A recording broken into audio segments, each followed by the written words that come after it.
minsan kasi may mga ano tayo, 'di ba? May mga kakilala tayo na sobrang casual din pag-usapan ng diabetes, sobrang casual pag-usapan yung high blood, di ba? Bidahan pa. Mas mataas yung sa akin. Oo, totoo. Parang mas mataas yung blood sugar ko kaysa sa'yo, wag kang mag-inarte dyan. Yung mga ganon, sobrang casual. And ako, bilang hindi kasi siya napapag-usapan in real life, masyado ha, online yung naging ano natin, safe space. Yes. Kaya doon natin napag-desisyonan na mag-open up. So, the cause was really to discuss it more and for people na malaman nila na, ay totoo nga pala, hindi to biro-biro lang. Na hindi ka basta-basta pwedeng magsabi na baliw tong taong to. Kasi di ba pwede rin makatrigger yon. Yes.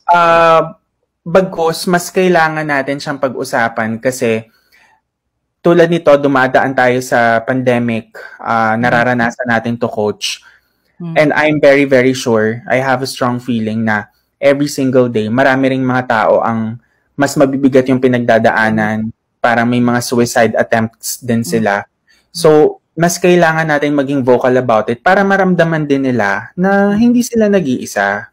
Yun. Oh, I agree. And can I just say this, no? Personal na to, Makoy, no? Pero, you know, you posting about your own journey also gave me a lot of courage to start talking about my own. Again, yun I feel is one of the contributions din ng decisions that you made. Na one of the things that kids, and I would say kids kasi they're way younger than us, always ask is, paano na po ako, ate? Kasi na-diagnose ako with BPD, bipolar disorder, na-diagnose ako with depression like you, ganyan.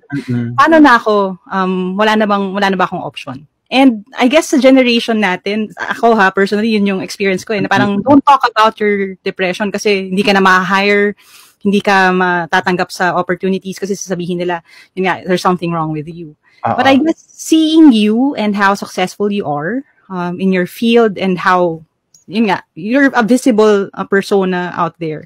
And seeing that you have that, you are enabling these kids, us, and maraming nanonood to start talking about their own struggles.